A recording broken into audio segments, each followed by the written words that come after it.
ونستعينه ونستغفره ونؤمن به ونتوكل عليه ونعوذ بالله من شرور أنفسنا ومن سيئات أعمالنا من يهده الله فلا مضل له ومن يضلل فلا هادي له ونشهد أن لا إله إلا الله وحده لا شريك له ونشهد أن سيدنا ومولانا وحبيبنا وحبيب ربنا محمدا عبده ورسوله أما بعد فأعوذ بالله من الشيطان الرجيم بسم الله الرحمن الرحيم سبحان الذي أسرى بعبده ليلا من المسجد الحرام إلى المسجد الأقصى صدق الله العلي العظيم وصدق رسوله النبي الأمي الكريم إن الله وملائكته يصلون على النبي يا أيها الذين آمنوا صلوا عليه وسلموا تسليما محبت کے ساتھ درود و سلام الصلاة والسلام عليك يا سيدي يا رسول الله وعلى آلك وأصحابك يا سيدي يا حبيب الله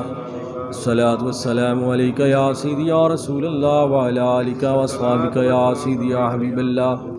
حضرات محترم برادران اسلام، اللہ تعالیٰ کا لاکھ لاکھ شکر ہے جس کے فضل و کرم سے میں اب سب جمعۃ المبارک کی پاکیزہ گھڑیوں میں حاضر ہیں۔ اللہ تعالیٰ سے دعا ہے اللہ تعالیٰ میری آپ سب کی حاضری قبول فرمائے اور جو سنے سنائے اس پر ہم سب کو عمل کرنے کی توفیق عطا فرمائے۔ جیسا کہ آپ جانتے ہیں کہ یہ رجب شریف کا مہینہ ہے اور کل کی رات بڑی بابرکت رات ہے اور بڑی رحمتوں والی رات ہے، اور اس رات کو اللہ رب العزت نے اپنے محبوب کریم صلی اللہ علیہ وآلہ وسلم کو اپنے دیدار سے مشرف فرمایا اور ایسی عظمتیں اور شانیں عطا فرمائیں کہ سارے نبی رسول بھی دھنگ رہ گئے اور سارے بڑی بڑی منزلوں والے بھی دھنگ رہ گئے کہ اللہ تعالیٰ نے اپنے محبوب کو وہ مکان لا مکان کی سیر کروائی اور ایسی ایسی عظیم و شان نشانیاں وہ دکھائیں جس میں خوشخبریاں بھی ہیں، جس میں ہمارے لیے سبق بھی ہے۔ تو اللہ تعالیٰ نے اس سفر کے بارے میں جو ایک انسان کے ذہن میں غلط فہمی پیدا ہو سکتی ہے، عقل ہے کچھ بھی جو ہے وہ تقاضا کر سکتی ہے۔ علامہ اقبال رحمۃ اللہ علیہ نے فرمایا کہ حیرت کی گتھیاں سلجھا چکا میں، میرے مولا مجھے صاحب جنوں کر۔ یعنی عقل جو ہے یہ انسان کو طرح طرح کے محور میں پھنسا دیتی ہے، طرح طرح کے اسے سوالوں میں الجھا دیتی ہے، لیکن جب بندہ صاحب عشق ہو، صاحب محبت ہو تو پھر وہ نہیں دیکھتا، وہ دیکھتا ہے بات میرے محبوب کی ہے، بات میرے رسول کی ہے۔ تو اللہ تعالیٰ نے اس عقل والے انسان کو اس غلط فہمی سے بچانے کے لیے کہ کہیں ذہن میں یہ خیال نہ آ جائے کہ یہ کیسے ہو گیا، کس طرح ہو گیا، راتوں رات کوئی ہوائی جہاز نہیں، کوئی ایسی بات نہیں، ساتوں آسمان پھر مکان لا مکان، تو یہ چیزیں کیسے ہو گئیں؟ تو اللہ پاک نے فرمایا جو جا رہا ہے اس کی طرف بعد میں دیکھو، جو لے کر جا رہا ہے اس کی طرف دیکھو۔ اگر اس کی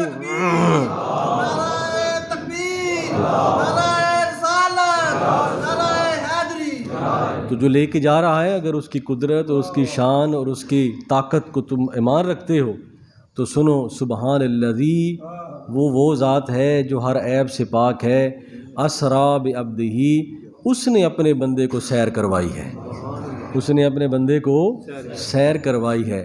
اور جب بندہ سیر کرنے کے لیے خود نکلتا ہے نا تو وہ کوئی چیز چھوڑتا نہیں ہے، اس کا جی چاہتا ہے میں وہ بھی دیکھ لوں، وہ بھی دیکھ لوں، وہ بھی دیکھ لوں۔ اور اس کا اگر دوست اس کی زیادہ واقفیت ہو تو اسے وہ زیادہ گھما لیتا ہے، اسے زیادہ چیزیں بتاتا ہے، لیکن یہ سیر وہ ہے کروانے والا رب کی ذات ہے۔ اس نے کوئی چیز چھپائی ہوگی، سب سے بڑا غیب خود خدا کی ذات ہے، اس نے اپنا آپ نہیں چھپایا، اس نے اپنا آپ نہیں چھپایا، تو اس نے کوئی چیز چھپائی ہوگی۔ فرمایا اسرا بعبدہ، پاک ہے وہ ذات جس نے اپنے بندے کو سیر کروائی لیلاً، رات کے وقت۔ اللہ تعالیٰ نے سیر کے انداز بدل دیے، سیریں ہوتی ہیں دن کے وقت، دن کو بندہ کوئی نظارہ دیکھتا ہے جہاں بھی جانا ہو، رات کو تو یہ کم ہی سیر کا لفظ ہوتا ہے، جو بھی بندہ سیر کرنے کے لیے کہیں جاتا ہے مثال کے لیے تو وہ دن کا انتخاب کرتا ہے تاکہ، لیکن اللہ پاک نے فرمایا وہ تمہاری بات ہے، یہ میرے محبوب کی سیر ہے۔ ہم ہر چیز کو بدل دیں گے، ہر چیز کو بدل دیں گے، ہر چیز کو بدل دیں گے اور ہر زاویے کو بدل دیں گے، کیونکہ یہ خاص سفر ہے، کوئی عام سفر نہیں ہے۔ حضرت موسیٰ علیہ السلام نے عرض کی یا رب العالمین مجھے اپنا آپ دکھا، تو اللہ پاک نے فرمایا لن ترانی، اے موسیٰ آپ مجھے ہرگز نہیں دیکھ سکتے۔ یہ حرف لن جو ہے یہ اس میں نفی کی تاکید ہوتی ہے، آپ ہرگز مجھے نہیں دیکھ سکتے، آپ مجھے مشاہدہ نہیں، کیونکہ آپ کو وہ آنکھ نہیں دی گئی، آپ کو وہ آنکھ نہیں دی گئی۔ تو حضرت موسیٰ علیہ السلام فرمایا یا اللہ پھر دکھا، میری قوم تقاضا کرتی ہے۔ فرمایا میں تو نہیں، میری ایک تجلی کوہ طور پر آتی ہے، اگر آپ نے اسے دیکھ لیا سمجھے مجھے دیکھ لیا، اس کی بھی تاب نہ لا سکے تو حضرت موسیٰ علیہ السلام بے ہوش ہو گئے، قرآن پاک کے الفاظ ہیں۔ اور پھر جب ہوش آیا تو اللہ تعالیٰ کی بارگاہ میں معافی کے خواستگار ہوئے، فرمایا یا اے میرے موسیٰ وہ آنکھ میں نے ایک ہی بنائی ہے، جو رسول میں نے سب رسولوں سے جدا بنایا ہے، سب نبیوں سے جدا بنایا ہے، وہ اس کی آنکھ ایک ہی بنائی ہے جس نے دنیا میں رہتے ہوئے ایک عظیم و شان سفر کروایا جائے گا جسے سفر معراج کہتے ہیں، اور اسے ہم ایسے جلوے دکھائیں گے کہ کسی نبی رسول کو وہ جلوے نہیں دکھائے گے۔ تو میرے دوستو اللہ پاک نے اس غلط فہمی کا ازالہ فرما دیا، فرمایا سبحان الذی اسریٰ بعبدہ، قرآن کی باری ہے فرمایا ہم نے اسے نازل کیا ہے، سفر کی باری ہے تو فرمایا ہم نے سیر کروائی ہے بعبدہ اپنے بندے کو۔ تو یہ سفر معراج جو ہے یہ حضور کی عظمت و شان کا ایک باب ہے کہ اللہ تعالیٰ کے محبوب کریم صلی اللہ علیہ وآلہ وسلم جب آپ طائف کے میدان میں تشریف لے گئے، وہاں کے لوگوں نے پریشان کیا، پتھر مارے، خون نکل آیا، واپس آئے، خانہ کعبہ پہنچے تو خانہ کعبہ حتیم کے مقام پر آپ آرام فرما ہوئے تو اللہ پاک نے حضرت جبرائیل علیہ السلام سے فرمایا جبرائیل جاؤ میرے محبوب کو میرے پاس بلاؤ، آج رات ملاقات کی رات ہے۔ تو 27 رجب کا اہتمام کیا گیا۔ اب وہ ساری باتیں تفصیل طلب ہیں۔ حضرت جبرائیل علیہ السلام سارے فرشتے، چاروں مقرب فرشتے آئے اور جو ہے وہ براق نامی ایک تیز رفتار جانور اللہ پاک نے بھیجا۔ اب یہ جو براق کا ہے نا یہ بھی ایک عجیب واقعہ ہے کہ اللہ پاک نے فرمایا کہ جبریل جاؤ، ہم نے براق نامی جو ہے وہ ایک جانور تیار کیا ہے، پیدا کیا ہے، تخلیق کیا ہے، جنت میں جاؤ اور جو سب سے بہادر ہے تگڑا ہے اسے لے کر آؤ۔ حضرت جبرائیل علیہ السلام گئے، دیکھا تو ایک کمزور سا ایک براق، آنکھوں میں آنسو ہے، رو رہا ہے۔ تو آپ نے فرمایا تو کیوں رو رہا ہے؟ فرمایا میں اس لیے رو رہا ہوں کہ آپ دیکھنے کے لیے آئے ہیں تو میں تو کمزور سا بندہ ہوں، کمزور سا جانور ہوں، یہاں تو بڑے بڑے طاقتور بیٹھے ہیں۔ حضرت جبرائیل علیہ السلام نے اللہ کی بارگاہ میں عرض کی یا رب العالمین یہ بھی معاملہ یہاں موجود ہے کہ ایک براق رو رہا ہے، اور اس لیے رو رہا ہے کہ پتہ نہیں وہ خوش قسمت کون ہوگا جس پر اللہ کے رسول سواری فرمائیں گے۔ تو کہتے ہیں عاجزی، انکساری، آنسو، گریہ زاری اللہ کو پسند ہے، جو کس قدر جھکتا ہے اسے اتنی بڑی سعادت مل جاتی ہے۔ تو فرمایا اے جبریل اسے ہی لے جاؤ، یہی ہمیں محبوب ہے۔ تو جو حضور کے انتظار میں، حضور کی محبت میں روتا ہے، حضور اسے گلے لگاتے ہیں، حضور اسے اپنی صحبت عطا کرتے ہیں۔ جو حضور کے ذکر میں آنسو بہاتا ہے، جو حضور کے نام کو لے کر جیتا ہے، مرتا ہے، حضور اسے گلے لگاتے ہیں، حضور سے محبت فرماتے ہیں۔ فرمایا اے جبریل اسے ہی لے جاؤ، یہی میرے محبوب کو لے کر آئے گا۔ تو اب حضرت حضور علیہ السلام کی ذات گرامی کو یہ سفر کروایا گیا۔ حضرت امام جعفر الصادق رضی اللہ تعالیٰ عنہ، آپ سے کسی نے پوچھا حضور یہ جو حضور کو سفر معراج کروایا گیا اس میں آپ جانا زیادہ جو ہے وہ عظمت والا سمجھتے ہیں یا آنا زیادہ عظمت والا سمجھتے ہیں؟ حضور گئے بھی والنجم اذا ہوا، ہیں جی، حضور گئے بھی اور واپس بھی آ گئے، تو جانا زیادہ کمال والا سمجھتے ہیں، آنا زیادہ کمال والا سمجھتے ہیں؟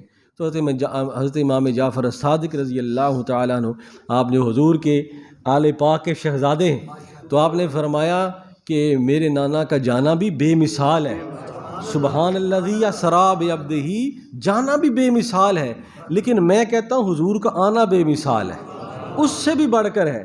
فرمایا وجہ؟ فرمایا جب کوئی بندہ بلندی پہ جاتا ہے، ہیں جی، اوپر جاتا ہے تو نیچے والوں کو بھول جاتا ہے، نیچے والوں کو، اس سے کسی بندے کو 4 گز کرسی مل جائے نا تو وہ بندہ بھول جاتا ہے کہ مجھے کسی نے منتخب کیا ہے. کبھی اپنے منتخب کردہ وزیر سے ملنے کی کوشش تو فرمائیں، جس طرح پہلے تھے ووٹوں سے پہلے. اس طرح ہوتی ہے؟ نہیں ہوتی. اس طرح کوئی افسر ہو، کوئی بڑا انسان ہو، تو فرمایا جب اونچا چلا جاتا ہے تو وہ نیچے والوں کو بھول جاتا ہے. فرمایا کہ میرے حضور، میرے رسول جتنا اوپر گئے اتنا ہی اپنے غلاموں کو یاد رکھا.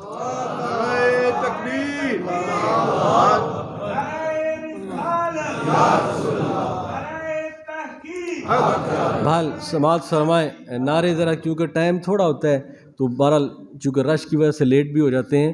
تو آپ نے فرمایا اس لیے کہ حضور جب اوپر چلے گئے ساری کائنات حضور کے نالین پاک کے نیچے ہے، اوپر صرف خدا کی ذات ہے، اوپر صرف خدا کی ذات ہے. تو حضور کی جب اللہ کی بارگاہ میں پیش ہوئے تو کیا کیا؟ التحیات للہ والصلوات. یہاں مجھے اپنے بابا جی حضور قبلہ فخر السادات، وہ تو آپ نہیں بھولیں گے کہ وہ پاک رات، وہ پاکیزہ رات، کہ جب آپ نے یہ جملے ارشاد فرمائے تو آپ کے واعظ میں یہ جملے آپ سماعت کیا کریں کہ کس محبت کے ساتھ، کس پیار کے ساتھ اور کس وارفتگی اور عشق مصطفیٰ میں کھوتے ہوئے آپ نے جملے ارشاد فرمائے کہ جب اللہ نے فرمایا کہ اے محبوب میرے لیے کیا لے کر آئے ہو. رب کسی کا محتاج نہیں ہے، وہ کسی سے مانگنے کا محتاج نہیں ہے، لیکن اپنے بندوں سے پوچھتا ہے. محبوب سے پوچھا میرے لیے کیا لے کر آئے ہو، تو رب کوئی پھلوں کا محتاج نہیں، کوئی زمینوں کا محتاج نہیں، نہ ہمارے سجدوں کا محتاج ہے. لیکن اللہ نے اپنے محبوب سے پوچھا تو فرمایا التحیات للہ والصلوات. یا رب العالمین میرے کولی فعلی بدنی عبادات سب تیرے لیے ہیں، سب تیرے لیے ہیں. جہاں جہاں بھی جھکا ہوں وہ تیرے لیے جھکا ہوں، جہاں جہاں بھی بولا ہوں وہ تیرے لیے بولا ہوں، جس جس کو دیا ہے وہ تیرے لیے دیا ہے. میری کولی مالی بدنی عبادات وہ سارے تیرے لیے ہیں.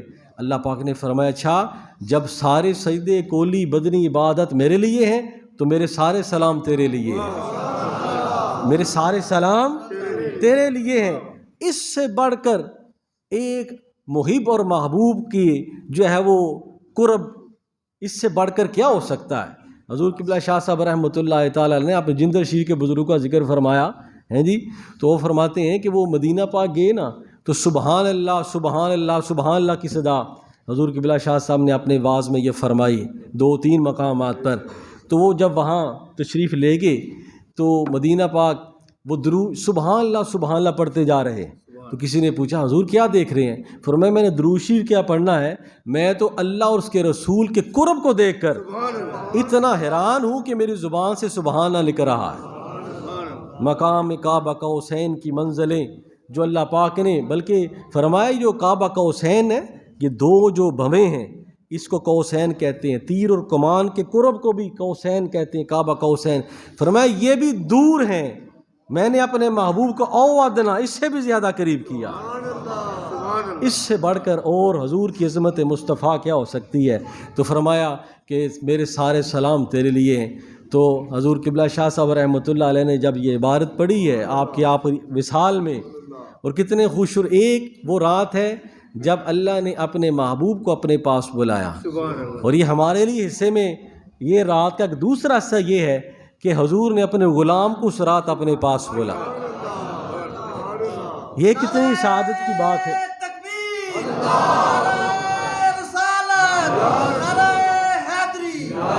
تو حضور سے جو محبت کرتا ہے، حضور سے جو پیار کرتا ہے، حضور سے جو عشق کرتا ہے، حضور اسے اپنے گلے لگاتے ہیں. محمد محمد کریندے گزر گئے، احد نال محمد بلندے گزر گئے. کہ جہاں حضور کا ذکر ہوتا ہے وہاں وہ حضور، جہاں خدا کا ذکر کرتے ہیں وہاں مصطفیٰ کا ذکر کرتے ہیں. مجھے قبلہ شاہ صاحب کی وہ اکثر بات یاد آتی ہے کہ جب 15 دن پہلے بیمار ہوئے تو آپ نے فرمایا کہ میں اللہ کی بارگاہ میں حاضر تو ہونا ہے، لیکن اللہ نے میری دعا کو قبول فرمایا اور شب معراج مجھے عطا کر دی ہے، معراج کی رات مجھے عطا کر دی ہے. اب ہم اس وقت تو نہ سمجھے، لیکن واعظ کے شروع میں بھی آپ نے ارشاد فرمایا اور پھر 40 منٹ تک اپنے آقا مولا کی وصف اور توصیف اور نعت پڑھتے ہوئے آپ نے یہ جملے ارشاد فرمایا. اور کتنا خوبصورت اختتام ہے، کتنا خوبصورت اختتام ہے. حضرت امام جعفر صادق فرماتے ہیں بات ادھوری رہ گئی، فرمایا کہ جب بندہ بلندی پر پہنچ جاتا ہے تو وہ اس کو یاد کرتا ہے جس سے وہ محبت کرتا ہے، اپنے سے کم تر لوگوں کو یاد کرتا ہے۔ فرمایا جب حضور اوپر سے اوپر چلے گئے تو وہاں کس کو یاد کیا؟ فرمایا میرے پروردگار تیرے سلام سارے میرے اوپر بھی ہیں، تیرے نیک بندوں پر بھی ہیں، اور تیرے گناہ گار بندوں پر بھی تیرا سلام ہے۔ یہ ایک التحیات پڑھتے ہیں نا آپ، نماز ہر نماز میں قاعدہ تشہد میں پڑھتے ہیں، التحیات کا ترجمہ بھی کبھی کبھی پڑھا کریں کہ حضور نے ہم پر کیا مہربانی فرما دی۔ ہم تو اس سلام کا بھی جو ہے وہ نہیں احسان جتلا سکے کہ حضور نے فرمایا یا اللہ تیرا سلام صرف مجھ پر نہیں، تیرے نیک بندوں پر اور تیرے گناہ گار بندوں پر بھی تیرا سلام ہو۔ یہ حضور نے تو فرمایا کہ کسی کی موت کبھی کہاں آ جاتی ہے، کہیں آ جاتی ہے۔ حضور قبلہ شاہ صاحب امام جعفر صادق رضی اللہ فرماتے جب آپ اوپر چلے گئے نا تو واپس آئے جانا رب کی طرف۔ جب اوپر اعلیٰ علیین پر بندہ پہنچ جاتا ہے تو واپس آنے کو جی نہیں چاہتا۔ حضرت امام جعفر صادق فرماتے میں قربان جاؤ اپنے رسول پر، سب کچھ چھوڑ کر پھر غلاموں میں آ گئے۔ اس لیے میرے نزدیک جانا بھی بے مثال اور آنا اس سے بڑا بے مثال۔ اس لیے غلاموں فخر کیا کرو کہ رب سے ملاقات کر کے اور اوپر سے تمہارے لیے بڑی بخششیں، مغفرتیں، معافیاں لے کر، بڑی چھوٹ لے کر پھر اپنے غلاموں میں تشریف لے آئے۔ کہاں 50 نمازیں، کہاں 5 نمازیں، کہاں ایک نیکی کا ثواب 700 گنا۔ اور جب آپ 7ویں آسمان پر تشریف لائے تو حضرت ابراہیم سے ملاقات ہوئی، آپ نے فرمایا اے اللہ کے رسول میری طرف سے اپنی امت کو سلام دینا، میری امت سے میری طرف سے اپنی امت کو میرا سلام دینا۔ کتنے خوش قسمت ہیں کہ وہاں نبی بیٹھ کر امت محمدیہ کو سلام پیش کر رہے ہیں، اور انہیں کہنا کہ جنت کی زمین بڑی زرخیز ہے، تم میری طرف سے اپنی امت کو تحفہ دیا کریں کہ وہ کثرت سے یہ پڑھا کریں سبحان اللہ و بحمدہ سبحان اللہ العظیم۔ جو ایک مرتبہ پڑھے گا جنت میں اس کے لیے ایک درخت لگا دیا جائے گا۔ یہ تحفہ ابراہیمی ہے، آپ اس کو پڑھا کریں۔ تو حضور قبلہ شاہ صاحب رحمۃ اللہ تعالی علیہ آپ کا وصال اسی سفر کو بیان کرتے کرتے جب ہوا تو آپ نے فرمایا کسی کی موت کہیں ہو جاتی ہے لیکن جب میں جاؤں گا تو میرا جانا بھی دنیا یاد کرے گی۔ اور آپ جانتے ہیں کہ جس طرح آپ نے ایک دن اسی رات جمعے کو آپ نے ہر ایک کو دعوت دی، ہر ایک کو بتایا، اور صرف بلکہ واعظ کے شروع میں بھی آپ نے جو ہے وہ اس چیز کی نشاندہی فرمائی کہ رب سے یہ رات مانگی تھی، رب نے عطا فرما دی۔ میں خود کبھی سنتا ہوں تو ایمان تازہ ہو جاتا ہے۔ تو فرمایا کہ میرا جی چاہتا ہے کہ میں منبر پہ بیٹھا ہوں اور میری زبان پر لفظ محمد ہو اور ادھر حکم خدا آ جائے، ادھر اللہ کا حکم آ جائے، اور اللہ تعالیٰ نے وہ چیز، یہ سعادت ہے، یہ حضور سے قلبی تعلق اور حضور سے قلبی عشق کا یہی نتیجہ ہوتا ہے۔ اور یہ حضور کا نام جو ملتا ہے نا آخر میں جا کر، یہ کوئی معمولی بات نہیں ہے۔ بندہ ساری زندگی تپسیا کرتا رہتا ہے، ساری زندگی کہتا رہتا ہے، پھر جا کر آخر میں لفظ محمد ملتا ہے، پھر آخر میں جا کر انسان کو اپنے انجام کی خبر ہوتی ہے۔ تو میرے دوستو کہنے کا مقصد یہ ہے کہ جو اللہ کے رسول سے محبت کرتا ہے، جو اللہ کے رسول سے پیار کرتا ہے، اسے سفر معراج سمجھنے میں کوئی مشکل پیش نہیں آتی۔ وہ یہی کہتا ہے، سیدنا صدیق اکبر کے پاس ابو جہل گیا، کہنے لگا یار بات مجھے یہ بتاؤ کہ کوئی بندہ یہ کہے کہ میں راتوں رات گیا، اتنا سفر کیا، یہ باتیں ہوئیں تو مانتے ہو؟ آپ نے فرمایا کوئی اور کہے تو نہیں مانتا، میرا رسول کہے تو میں مانتا ہوں، اس سے بڑھ کر بھی بات کہیں تو میں مانتا ہوں۔ تو فرمایا، حضرت علی نے فرمایا اس رات اللہ کے نبی نے فرمایا ابو بکر صدیق ہے، ابو بکر صدیق ہے میرے سفر نامے کی تصدیق فرمانے والا۔ میرے دوستو بات یہ ہے اس رات کو آپ جاگیں بھی، حضور کی عظمت و شان کے حوالے سے اس واقعے کو پڑھیں بھی، اور اللہ تعالی ہمارا حامی و ناصر ہو۔ وما علینا الا البلاغ وآخر دعوانا ان الحمد للہ رب العالمین۔ سنتے ہیں، دا فرمائے۔